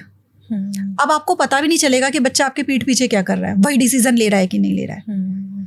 तो इस समय पे बहुत, क्योंकि समाज में मैंने कहा कि इस टाइम पे सोसाइटी भी ऐसी है कि बहुत ज़रूरी है बच्चे जो उस टाइम बाल बुद्धि हैं, जिनके अंदर वो मैच्योरिटी है ही नहीं है इस समय पे, उनको ये सिखाना शुरू करो कि लाइफ में क्या सही होता है, क्या गलत होता है। बाकी वो डिसीजंस अपनी लाइफ के खुद ले, आप उनके डिसीजंस लेने में उनकी हेल्प करो। बस वो आपके पास आ रहे हैं अगर अपनी बात करने, अपना डिसीजन शेयर करने, तो उस चीज़ में ही बहुत बड़ी बात है कि उन्होंने आपको इस काबिल समझ लिया है। तो अगर आपको उस काबिल समझ लिया है कि वो आए हैं बताने आपको, और आप उस टाइम अपने कैरेक्टर में आ जाओगे, ओह मेरे पास पेरेंट बनूंगा, हम अभी जिंदा हैं, हम फैसला करेंगे, तो उस समय ये समझ लो कि ये आखिरी बात थी जो उन्होंने आपके साथ आके करी। आगे से आपको किसी डिसीजन में शामिल नहीं किया जाएगा। तो साथ रहना चाहते हो, सपोर्ट करना चाहते हो, रियलिटी में करना चाहते हो, सिर्फ थोपना नहीं चाहते अपने डिसीजंस उनके ऊपर, ये चीज़ नहीं शो करना चाहते कि हमने तुमको पैदा करके या तुम्हारे लिए जो भी किया वो बहुत बड़ा एहसान है, ये फीलिंग नहीं देना चाहते हो कि पूरी ज़िंदगी बच्चे आपके पास आए, आपसे प्यार करें, वो बस मौका ना ढूंढे कि कब आपसे दूर हो जाए। तो यही है कि जो बदलता समय है, बदलती जनरेशन है, उस समय पे जो चीज़ें चल रही हैं उनको भी समझो। अलग पर्सन है, कुछ सही गलत नहीं होता, लोग अलग अलग होते हैं, हर किसी के सही और गलत की डेफिनेशन उनके अकॉर्डिंग होती है। बस उनको समझने की कोशिश करो। जहाँ बहुत ज़्यादा भी हो जाता है, जैसे कि आपने बात करी ना, टीनेजर्स की बात करी, तो यहाँ पे मैं मतलब एक चीज़ बताना चाहूँगी कि सिंपल सा एक फंडा है कि इतना भी नहीं हो जाना है कि वो जो भी कर रहे हैं सही कर रहे हैं। बच्चे ड्रिंक करके आ रहे हैं तो कोई बात नहीं, कर लो बेटा, इतना भी नहीं डरना हमको बच्चों से कि कुछ भी करें तो करने देना। एक बैलेंस होना है, क्योंकि देखो 4 तरह की पेरेंटिंग होती हैं। एक होती है ऑथोरिटेरियन, जिसमें क्या है कि आप बच्चे के सारे डिसीजंस लेते हो, बच्चे को खुद से कुछ नहीं करना आता है, रूल्स हैं, रेगुलेशंस है, बच्चा अंदर से घर से आए, शूज़ यहाँ उतारो, हैंड वॉश करो, कपड़े चेंज करो, यहाँ हैंग कर दो, ठीक है, आप यही खाओगे, यही बना है, सब कुछ उसमें चल रहा है। और पेरेंट्स इंटरेक्ट कर ही नहीं रहे, बात कर ही नहीं रहे। वो पुरानी कई मूवीज में दिखाते थे ना, ऐसे हिटलर वाले पेरेंट्स होते थे, प्रॉपर हिटलर टाइप। हाँ, तो वो अथॉरिटी अगर आप बनाकर रखोगे कि हम कुछ तुम्हारे मालिक टाइप है, तो तुम जब तक हमारे उसमें हो, हमारे अंडर हो, तब तक ये ऐसे ही चलना है, तो वो भी ठीक नहीं है। क्योंकि आप बच्चे ना रोबोट बना रहे हो, जो सारे इंस्ट्रक्शंस अपने अंदर फीड करके सब कुछ करते तो चले जा रहे हैं, लेकिन उनका अपना कुछ भी, कोई सेल्फ एस्टीम नहीं है, कोई कॉन्फिडेंस लेवल नहीं है, कुछ नहीं है उनका। और आपके साथ तो बिल्कुल ही कनेक्शन वीक रहेगा उनका। आपके साथ ना वो कुछ डिस्कस करेंगे, ना वो आपके साथ कुछ भी आकर लाइफ में कुछ भी शेयर करेंगे। दूसरा होता है परमिसिव, उसमें क्या है कि सब कुछ कर लो बेटा, जूते जहाँ मर्जी फेंक लो, बेड खेल रहा है तो खेल रहा, रहने दो, खाने का मन है तो बेटा खा लो, नहीं खाने का मन तो नहीं खाओ, टीवी देखना है आज सारा दिन, कोई बात नहीं बेटा देखते रहो। वो भी गलत है।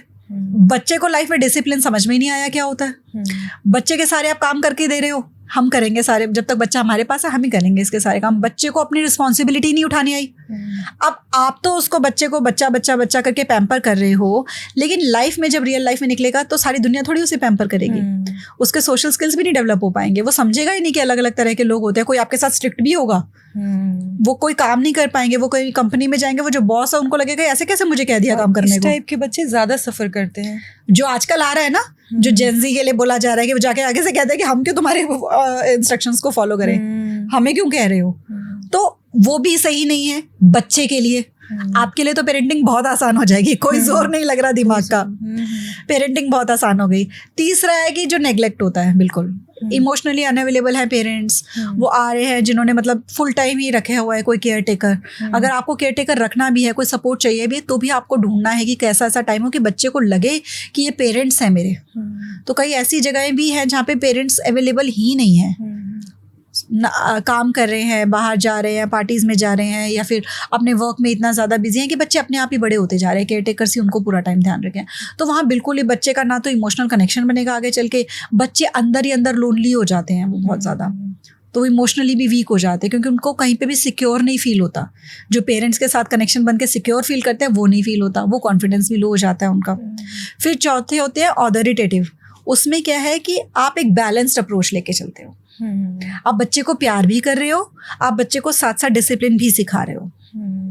जहाँ हम बात टीनेजर्स बच्चों की भी कर रहे हैं, आप उनको ऑर्डर नहीं दे रहे हो, आप उनको बोल रहे हो लेकिन डिसीजन उन्हें लेने दे रहे हो कि बेटा उठोगे ना, अपना बेड सेट कर लेना।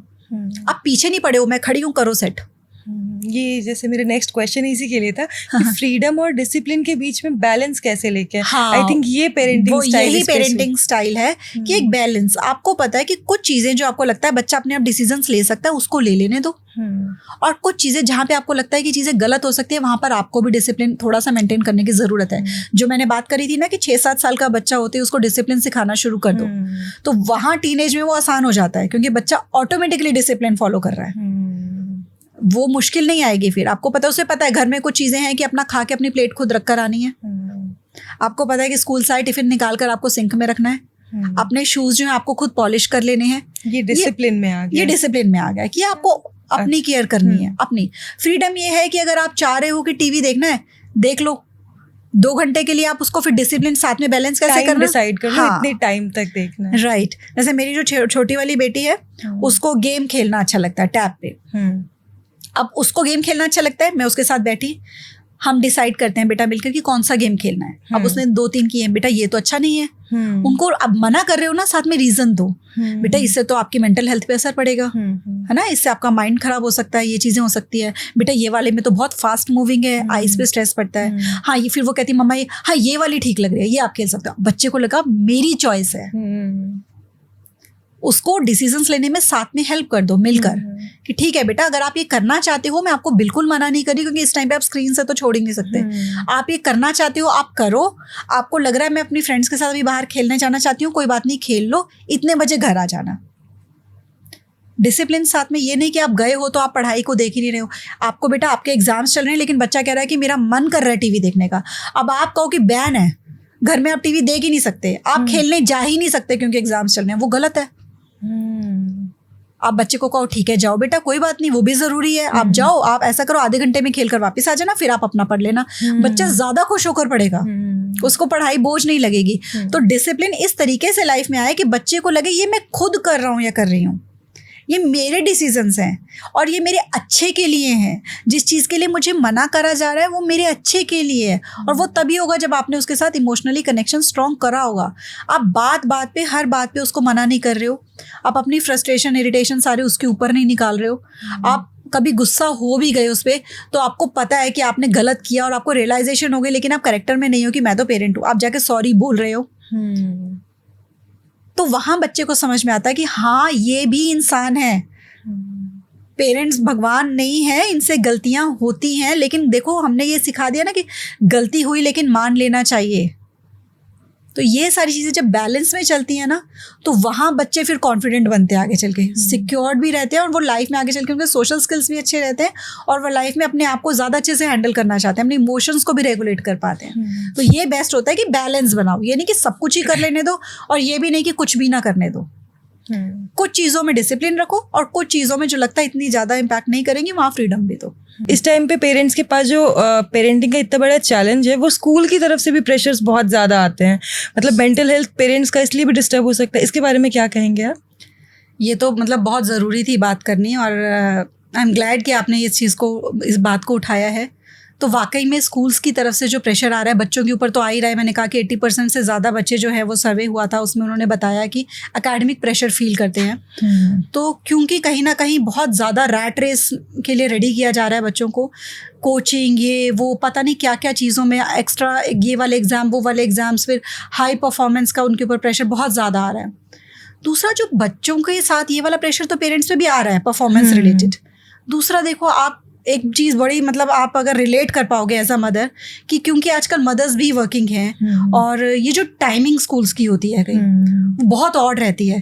पहले के समय से जब ये टाइमिंग शुरू हुई थी तो होता था कि लोग बहुत जल्दी उठते थे, जल्दी काम पे जाते थे, शाम को सब जल्दी सो जाते थे, 8-9 बजे तक सब सो जाते थे जो हमारे से बड़ी वाली जनरेशन के थे। अब वो समय नहीं है। अब कई पेरेंट्स लेट आ रहे हैं, लेट नाइट तक वर्क कर रहे हैं, बच्चे भी 10-10 11-11 बजे सो रहे हैं और सुबह उनको 5, 5:30, 6 बजे उठ के सुबह 6:30, 6:45 निकलना है स्कूल के लिए। तो बच्चों की नींद पूरी नहीं हो रही है, नींद पूरी नहीं हुई, मेंटल हेल्थ सफ़र हुई। मदर जिनको बच्चों से 1 घंटा पहले उठना है, नींद पूरी नहीं हुई, मेंटल हेल्थ सफ़र हुई। बच्चे को कौन मिली? एक फ्रस्ट्रेटेड इरिटेटेड मदर।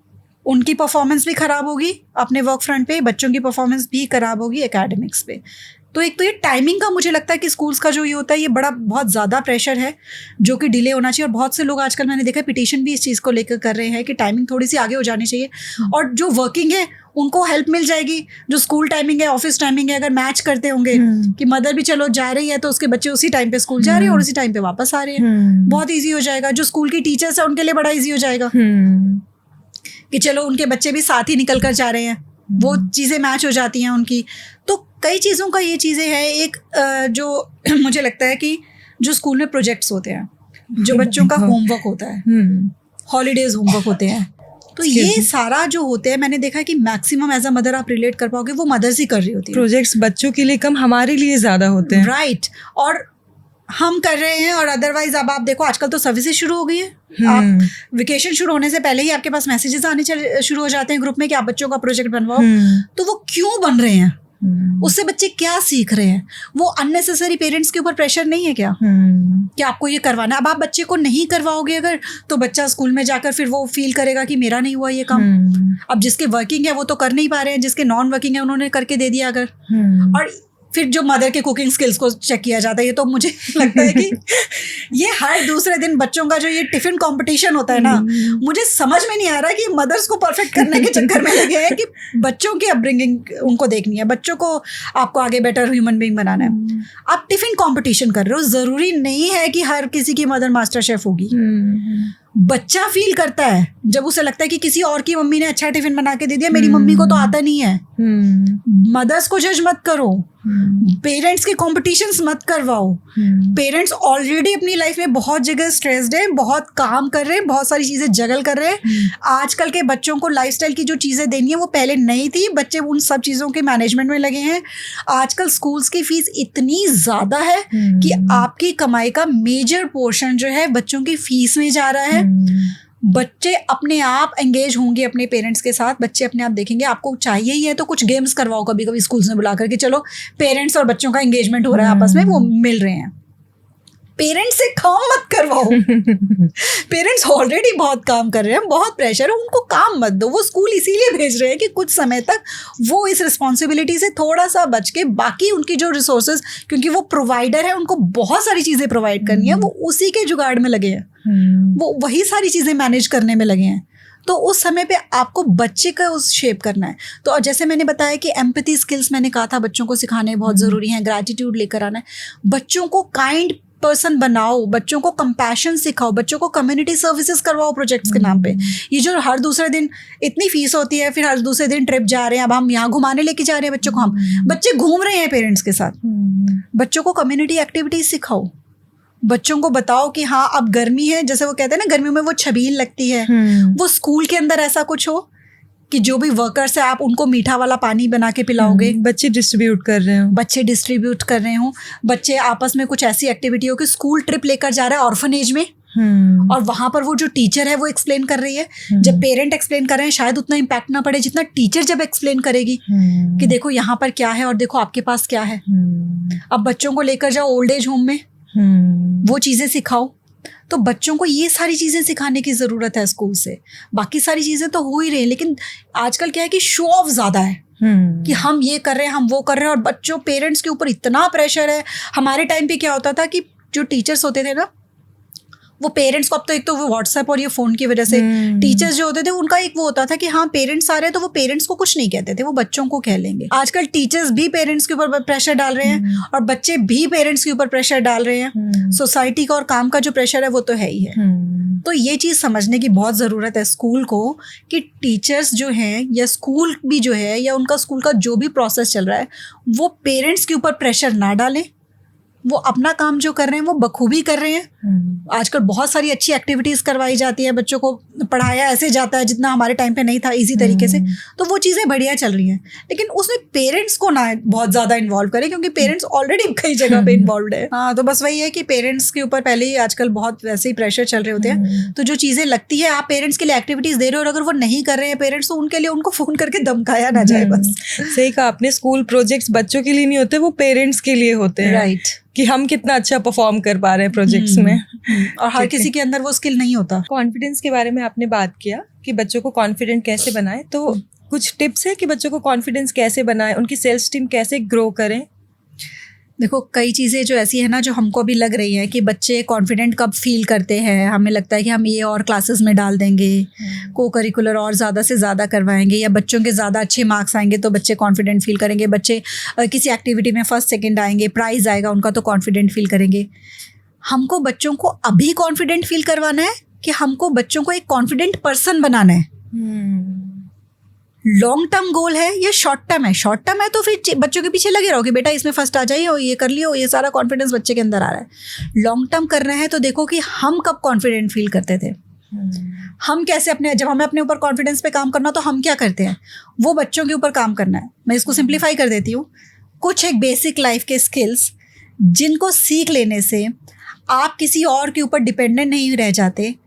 वो जब आप सीख लेते हो ना तो असली कॉन्फिडेंस आता है, जो इनर कॉन्फिडेंस होता है, जो कि एक्सटर्नल चीज़ों पे डिपेंडेंट नहीं रहता कि कोई प्रेज करेगा तो कॉन्फिडेंट फील करेंगे, कुछ अचीवमेंट होगी तो कॉन्फिडेंट फील करेंगे, किसी से बेहतर हो जाएंगे तो कॉन्फिडेंट फील करेंगे। वो इनर कॉन्फिडेंस आता है जो लाइफ लॉन्ग रहता है। कुछ एक लाइफ स्किल सिखा दो, जैसे कि फाइनेंशियल डिसीजंस लेना सिखा दो बच्चों को। बच्चों को ये पता ही नहीं होता, उनको लगता है कि जो पेरेंट्स है वो तो एटीएम है, अलादीन का चिराग है, जो विश मांगोगे वो जिनी पूरी कर देगा। बच्चों को बताओ कि कैसे मेहनत की जाती है, कैसे पैसे कमाए जाते हैं। बच्चों को हाथ में पैसा दो और उनको जब आपको लगे कि अब बच्चे को हिसाब किताब करना समझ में आ रहा है, थोड़ा बहुत उसको प्लस माइनस आ रहा है, तो उसको हाथ में पैसे दो और बताओ आपके पास इतने पैसे हैं, या आप या तो पिगी बैंक में डाल के ये वाली चीज़ ले सकते हो या फिर अभी आप ये वाली चीज़ ले लो। धीरे धीरे बच्चा अपने आप मनी मैनेजमेंट सीख जाएगा। बहुत इंपॉर्टेंट है, आज तक लोग सीख रहे हैं बैठकर कि मनी कैसे मैनेज करें। स्टार्टिंग से छोटी छोटी चीज़ें सिखानी शुरू कर दो। दूसरा, बच्चों को कुकिंग बेसिक लाइफ स्किल है, वो जरूर सिखाओ, ताकि आजकल तो जैसे मोस्टली बच्चे इर्रेस्पेक्टिव ऑफ जेंडर, हाँ इर्रेस्पेक्टिव ऑफ जेंडर, कोई भी जेंडर है, आजकल मोस्टली बच्चे क्या है फॉरेन कंट्रीज में जा रहे हैं, सब अब्रॉड जाना चाह रहे हैं हायर स्टडीज के लिए या फिर जॉब के लिए। वहां पर जाकर तो आपको फैसिलिटीज नहीं मिलती यहाँ वाली, तो इसीलिए आपको कुकिंग तो आना चाहिए। कुछ एक चीजें आपके एज के हिसाब से, जेंडर के हिसाब से नहीं कि लड़का है तो ये, लड़की है तो ये ना। लड़के को भूखा क्यों मारना है हमें? मतलब लड़का सारी जिंदगी किसी ना किसी फीमेल के पीछे इसलिए भागता रहे कि कोई मुझे पका के खिला दे। वो सोच हटानी है ना जो पहले जमाने में होती थी कि इसकी शादी कर दो, कोई पका के खिलाने वाली आ जाएगी। खिलाने वाले कुक भी आ जाते हैं आजकल, हल्दीराम्स के रेडीमेड बैग भी मिल जाते हैं, गरम करो खा लो। अपने हाथ से पका के खाने में जो कॉन्फिडेंस आता है ना वो एक अलग होता है। फिर होता है कि आप जिसको खुद से पका के खाना होता है ना, उसको दुनिया के किसी भी कोने में भेज दो, वो कुछ ना कुछ ढूंढ ही लेता है अपना पेट भरने के लिए कि कैसे पकाना है। तो मैं हमेशा यही कहती हूँ कि पका के खाने का स्किल भी आना चाहिए और कमा के खाने का भी स्किल आना चाहिए। आजकल पेरेंट्स कमा के खाने पे फोकस कर रहे हैं, पका के खाने को इग्नोर कर रहे हैं। वो भी उतना ही इम्पोर्टेंट है जितना कमा के खाना है। तो ये दूसरा स्किल ये ज़रूर सिखाओ। तीसरा, घर के छोटे मोटे काम, वॉशिंग मशीन सबके घर में ऑटोमेटिक है, बच्चों को सिखाओ कि अपनी लॉन्ड्री निकाल कर खुद लाकर वॉशिंग मशीन में कैसे डालनी है, कपड़े अपने कैसे फोल्ड करने हैं, कैसे अलमीरा में रखने हैं, कैसे आपको अपनी बुक्स को सेट करना है, कैसे अपने टॉयज़ को सेट करके रखना है। ये छोटे छोटे चीज़ें घर में मैनेजमेंट की सिखाओ कि कैसे क्लीनलीनेस रखी जाती है घर में, कैसे मैनेज ऑर्गेनाइजेशन कैसे होती है वो सिखाओ, ताकि बाद में जाके बच्चों के साथ ये ना हो कि सब कुछ फैला और उन्हें समझ में नहीं आ रहा कि हम ये करें कि अपना काम करें। ये चीज़ें ज़रूर सिखानी है। उसके बाद बाकी चीज़ों पे तो हम फोकस कर ही रहे होते हैं। ड्राइविंग हर कोई सोचता है कि सिखा दो अपने बच्चों को, ये सारा कुछ तो सिखा। ये छोटी छोटी बेसिक चीज़ें हैं। ग्रैटिट्यूड फील करना सिखाओ। आज के समय में बहुत ज़्यादा हो रहा है, बच्चों को ये लगता है कि हमारे पास ये नहीं है, ये नहीं है, ये नहीं है। इंस्टाग्राम पे देख रहे हैं, ओ हमको आपने ये टॉय लेके दिया है, वो तो इंस्टाग्राम पे उसके पास तो ऐसे वाले 10 है। हम कहाँ चले गए थे, हम तो यहाँ शिमला गए थे, वो लोग तो स्विट्जरलैंड होकर आए हैं। बच्चे को ग्रैटिट्यूड सिखाओ कि आपके पास जीवन में जो है वो कितना बड़ा है। उसके लिए छोटी सी एक्टिविटी होती है, छोटा सा काम होता है। बच्चे को ऑर्फनेज ज़रूर लेकर जाओ जब समय मिले, स्पेशली बच्चे के बर्थडे पे ऑर्फनेज लेके जाओ। कोई फेस्टिवल है, ऑर्फनेज लेके जाओ। वो समय जहाँ पर हम बच्चों को बहुत पैम्पर कर रहे होते हैं ना, और उस टाइम पे बच्चा बहुत ज़्यादा एक्सपेक्टेशंस कर रहे होते हैं पेरेंट्स से, हमें ये मिलना चाहिए, हमें वो मिलना चाहिए, वो पूरा उस समय पे जब वो ऑर्फनेज जाते हैं तो उनको समझ में आता है कि पेरेंट्स हमारी लाइफ में होना कितनी बड़ी बात है। उस समय पे उनको अपनी ज़िंदगी में जो जो एक एक चीज़ है उसके टुवर्ड्स ना ग्रैटिट्यूड फील होना शुरू होता है। वो ग्रेटफुल होने शुरू होंगे। जितना वो ग्रेटफुल होना शुरू होंगे उतना उनकी मेंटल हेल्थ के लिए अच्छा है, उतना वो पीस में रहेंगे मेंटली। उनका अबंडेंस माइंडसेट बनेगा लाइफ में, और अच्छे से एक अच्छे पर्सन, अच्छा ह्यूमन बीइंग बनेंगे। वो अपने आप कॉन्फिडेंस रहता है। जब हमें लगता है ना कि हमारे पास तो बहुत चीज़ें हैं, तो एक अलग सा कॉन्फिडेंस आता है। उनको एम्पैथी स्किल्स सिखाओ। आज के समय में ना मैंने एक बहुत चीज़ ऑब्जर्व करी है कि लोग बोलते हैं अब बच्चे बहुत जल्दी बड़े हो जाते हैं। अब वो जो हमारे समय में 8-10 साल के बच्चे थे वो बच्चे नहीं हैं। अब तो बच्चे इमोशनली बहुत जल्दी मैच्योर हो जाते हैं, इतनी ज़्यादा नॉलेज है। तो उनको एम्पैथी स्किल्स जो है, एम्पैथाइज करना क्यों नहीं सिखाया जा रहा बड़ों के हिसाब से? अगर हमको लग रहा है कि जो 10 साल का बच्चा है वो इमोशनली और मेंटली 15 साल जितना, 16 साल जितना मैच्योर हो चुका है, तो उस लेवल का एम्पैथी स्किल्स भी तो आ जाना चाहिए ना। तो उसको एम्पैथाइज करना सिखाओ। बच्चों के सामने कभी भी ये मत दिखाओ कि आप सुपर मॉम या सुपर डैड हो। उनको दिखाओ आप ह्यूमन बीइंग हो। उनको बताओ बैठकर कि आप थक गए हो, ताकि बच्चे वो फील कर सके मेरे पेरेंट्स थके हुए हैं काम करके। आप कभी बीमार हो तो बच्चों को बताओ कि आप कैसा फील कर रहे हो। दूसरों के लिए कैसे, दूसरों के इमोशंस को समझना सिखाओ। बहुत ज़रूरी होता है। लोग आजकल इमोशनली नम होते जा रहे हैं ना, वो अपने इमोशंस को भी नम कर लेते हैं, वो दूसरों को भी नहीं फील कर पाते। तो एम्पैथी बहुत ज़रूरी होती है करने। आप एक अच्छे ह्यूमन बीइंग बनते हो कि दूसरा कैसे फील कर रहा है, आपके एक्शन से कैसे रिएक्शन हो रहा है, वो बच्चे को समझ में आना चाहिए। आपकी बातें कैसे इम्पैक्ट करती हैं, बच्चे को पता होना चाहिए। तभी पता, जब उनको ये पता चलेगा ना, तभी वो एम्पैथाइज कर पाएंगे। तभी ऐसा नहीं होगा कि बच्चा कुछ भी मुंह में आ रहा है, बोल रहा है, कुछ भी बिहेवियर कर रहा है। तो वो बच्चों को वो स्किल्स भी सिखाने बहुत ज़रूरी होते हैं। तो ये सारी चीज़ें जब हम सिखा देंगे तो क्या होगा कि बच्चे के अपने अंदर कॉन्फिडेंस आ रहा है, खुद को संभालना सीख रहा है बच्चा कम्युनिकेशन स्किल सीखेगा। बच्चे को बाहर लेकर जाओ, बात कर लेने दो। हमारे समय में होता था कि पेरेंट्स कहते थे बड़े बैठे हैं, जाओ बच्चे जाओ, बच्चे नहीं बीच में बैठेंगे बड़ों के। बच्चों को बैठने दो, बच्चों को बात करने दो। आपको 1-2 बार ह्यूमिलिएशन होएगी, बच्चा कुछ ऐसे बोल के उनको बोल लेने दो। बच्चे के अंदर कॉन्फिडेंस आएगा 4 लोगों से बात करने का। वो स्किल डेवलप हो गया, ग्रुप में बैठ के बात करने का वो स्किल डेवलप हो गया कि किसी से भी बात कर सकते हैं हम।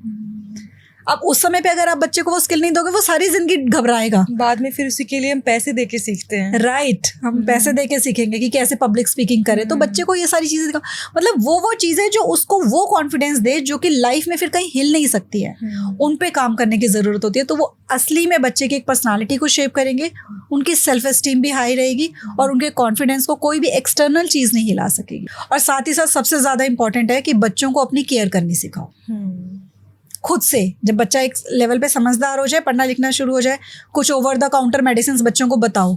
फीवर में ये लेना होता है, स्टमक पेन में ये लेना होता है, इस तरीके से अपना ध्यान रखना होता है, कोल्ड हो जाए तो इस तरीके से अपना ध्यान रखना, अपनी केयर करना।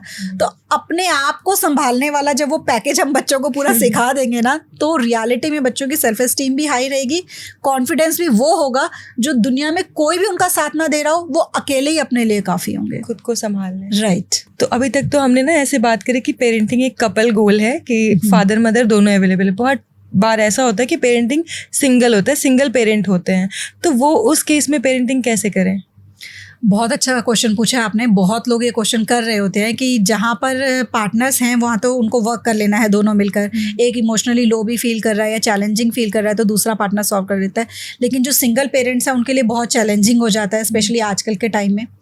तो जो सिंगल पेरेंट है उनको सबसे पहले तो इस बात का ध्यान रखना है कि अपनी मेंटल हेल्थ को प्रायोरिटाइज करना है। सपोर्ट अगर लेनी है तो उसमें गिल्ट फील नहीं करना है, अपने आप को दूसरों से कंपेयर खुद को नहीं करना है एज अ पेरेंट, राइट। सबसे पहले तो आप जो भी कर रहे हो आपको इस चीज़ को लेकर अपने अंदर कॉन्फिडेंस लेकर आना है कि आप अपने बच्चे की बेहतरी के लिए कर रहे हो। सिंगल पेरेंट को लोग जज कर लेते हैं ये कहकर कि देखो बच्चे को तो सारा दिन छोड़ दिया। बच्चे को छोड़ेंगे तभी बच्चे के लिए कमा सकेंगे, वो बच्चे की बेहतरी के लिए, ये समझने की ज़रूरत है। अगर आप हो सकता है कि उतना टाइम ना दे पाओ बच्चे को जितना बाकी सब दे पा रहे हैं, बट जितना भी टाइम आप दे पाओ ना, बस ये कोशिश करना कि उस टाइम पे आप 100% बच्चे के पास हो।